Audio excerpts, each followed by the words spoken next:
We now have May ADP, so once again, I wanted to highlight some undervalued players compared to more premium players despite similar age, situations, and production. And I think being able to trade down within tiers at positions while still maintaining production is by far the easiest way to add draft capital or more assets in general to your dynasty roster, and that is going to be the point of this series throughout this offseason. So the way this will work is I'm going to show you stats from two similar players, but one of them is valued at a premium in startup drafts or trades, and the other is valued as more of the generic version of that player. And then we'll break it all down. So first up, we have a running back comparison, and our premium running back turned 24 back in January, and over his last 17 games, he's averaged 12.9 rush attempts, 2.5 targets, 2.1 receptions, 85 total yards, 0.3 touchdowns, 12.3 fantasy points per game, and has totaled 8 top 24 weeks, 4 of which were top 12. And then our generic running back turned 25 back in February, and over his last 17 games,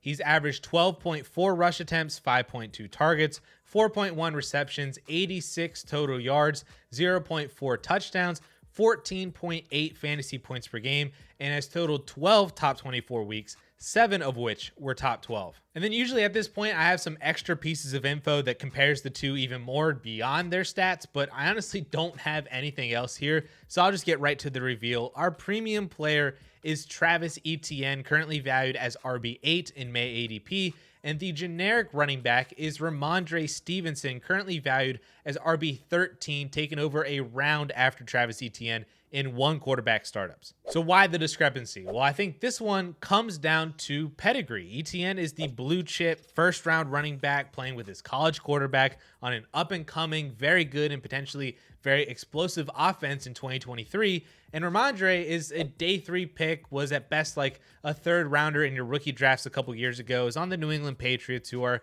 known for their committees and just hasn't really been a good offense since Tom Brady left. I think all of that is really at the core of their difference in value right now. But look at the production in 2022. They both averaged 12.5-ish carries a game over the entire season, starting out slow because they were both basically behind incumbent starters in James Robinson and Damian Harris. But as soon as those incumbents were erased from the picture by either trade or injury, these guys took over and excelled in their full-time roles. In fact, from week 5 on, both Etienne and Stevenson were on pace for basically 300 touches, 1,600 total yards, and 7 touchdowns. But there are two very important differences for fantasy between the two moving forward. Number one, Stevenson had massive receiving work that Travis Etienne just did not have last year, which is weird because coming out of college, it should have been the complete opposite in the NFL. But Etienne only saw 45 targets all last year, and there was no difference in that volume with or without James Robinson at any point in the season. Stevenson, however, saw 88 targets last year, which was third among all running backs behind Christian McCaffrey and Austin Eckler. And from that same stretch as before, from week 5 on, he was on pace for almost 100 targets. And we know that for fantasy, that receiving work is vital, not only for a weekly floor, but also for a weekly ceiling. It can make up for less efficiency on the ground, less than desirable offenses, and a lack of just scoring touchdowns in general. So receiving volume is a huge advantage, and Stevenson has it in bulk, on top of the ability to be a 250 plus carry type of guy as well. The other main difference between the two is what their teams did this offseason at the running back position. The Jaguars drafted Tank Bigsby in the 3rd round of the NFL draft this year, and while I wasn't and still really am not the biggest Bigsby fan, he is definitely better than what James Robinson was last year, and he fits in this backfield as that grinder complementary piece with Travis Etienne. And I think this is a huge signal that Doug Peterson does not want Etienne to be the guy in the backfield, and Bigsby is going to have an effect on Etienne's fantasy production. We can actually look back at the start of 2022 to see what could possibly happen between the split of Bigsby and Etienne, because back then, Robinson was seeing 14 touches per game over the first 6 weeks of the season, and Etienne was only seeing about 11 touches per game.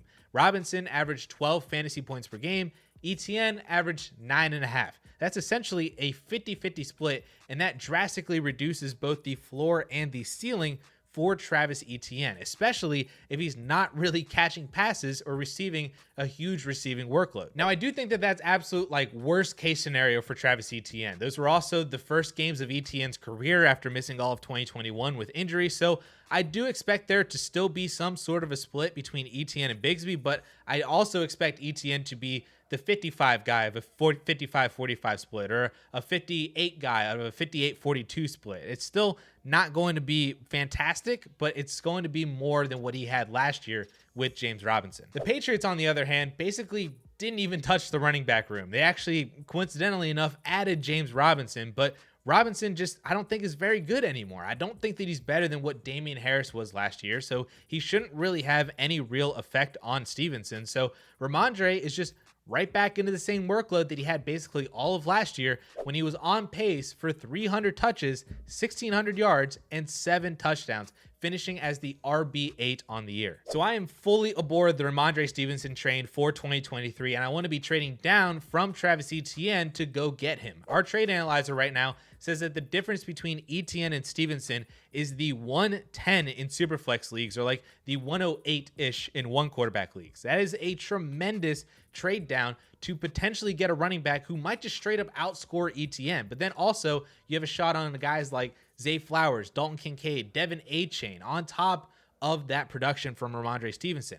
Maybe instead of the 110, it's a 2024 first, or a veteran like Rashad White, or maybe Keenan Allen if you're a contender. I'd honestly just take a second with Rhamondre Stevenson to trade down from ETN, and that would get the deal done for me. As long as it's a solid plus piece that I can use for production or in a future trade, then I'm in. All right, next up, we have a wide receiver comparison. In our premium wide receiver turned 27 back in February, and over his last 17 games, he's averaged 9.5 targets, 7 receptions, 69 yards, 0.2 receiving touchdowns, 15 fantasy points per game, and has totaled 7 top 24 weeks, 4 of which were top 12. And then our generic wide receiver doesn't turn 27 until this November, and over his last 17 games, he's averaged 7.8 targets, 4.9 receptions, 65 receiving yards, 0.5 receiving touchdowns, 14.5 fantasy points per game, and has totaled 9 top 24 weeks, 4 of which were top 12. And I do have some more similarities, so to further feed the comparison, both of these wide receivers are seen more as the wide receiver 2 or the wide receiver 1B on their teams. They both play for teams that are located in Florida, and both have these same first 5 letters in their first names. Those last 2 might have given it away, but if you haven't guessed it yet, our premium player is Chris Godwin, currently valued as the wide receiver 22 in May ADP, and our generic player is Christian Kirk, valued as the wide receiver 37 in May ADP, 2.5 rounds after Chris Godwin. So why the discrepancy here? Well, again, I think it's a pedigree thing based on their NFL careers up to this point. Godwin has been a perennial top 20 guy at worst since 2019, either breaking or on pace to break 1,000 yards in each of the past 4 seasons. We know that Chris Godwin is a very, very good wide receiver. And oh, by the way, ta-da! With Christian Kirk, though, I don't think we trust the production that he gave us last year. I think we view it as fluky or not repeatable. Maybe people who don't even know that he put up 80 receptions for 1,100 yards and 8 touchdowns last year, finishing as the wide receiver 12 in fantasy. Then you add in Calvin Ridley is now the Jags wide receiver 1. He's going to steal targets away from Christian Kirk. Christian Kirk's production is going to regress. But, I mean, is he really, though? Because I'm honestly more worried about Chris Godwin's production dropping than I am Christian Kirk's, and for a couple of reasons. Number one, obviously going from the greatest quarterback of all time to, I mean, just about anybody else is going to be a drop in quarterback talent. But going from Brady to Baker Mayfield or Kyle Trask is like going from this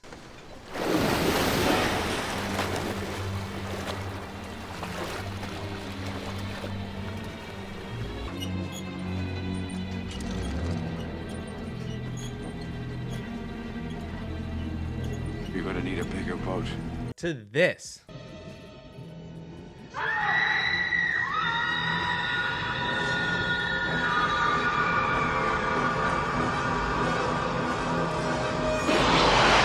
And then number 2, on top of the massive drop in quarterback talent is also the presumed massive drop in just total passing volume for Tampa Bay.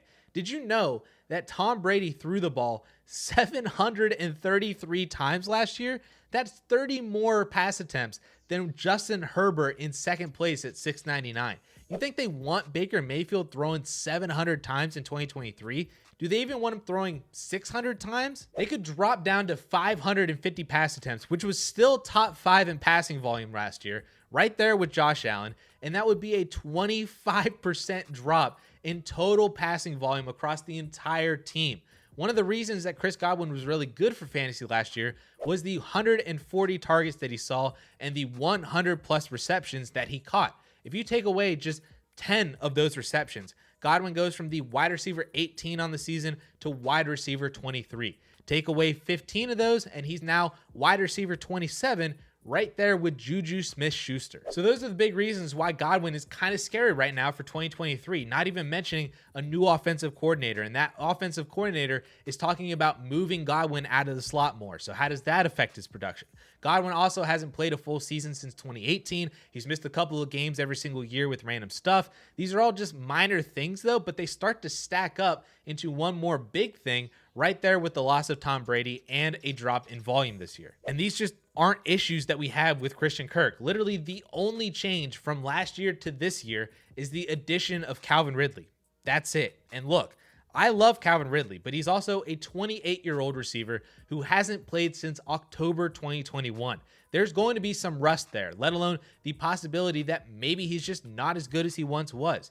But let's just assume that Calvin Ridley is still the Calvin Ridley that we know and love. He's not going to affect Christian Kirk. They play different roles on the offense. Ridley is more going to replace Zay Jones and Marvin Jones on the outside, while Christian Kirk stays and handles more of the slot duties. They're both going to be on the field at the same time in 2 wide receiver sets, 3 wide receiver sets, whatever it is. Their roles on the offense is just completely different. Last year, Zay Jones and Marvin Jones combined for 200 targets, and Marvin Jones is gone now. So Ridley could see the 130-ish targets like Zay Jones did last year, and Zay could see the 70 to 80 targets like Marvin Jones did last year. And none of that changes Kirk's target share at all. So I really think that we're overreacting to the addition of Calvin Ridley in this offense and his effect on Christian Kirk's production, because wide receiver 37 is just insane for a player who finished as the wide receiver 12 last year and should be in basically the same situation he was in again in 2023. Our trade analyzer says the difference between Godwin and Kirk right now is about the 2.04 in Superflex leagues, which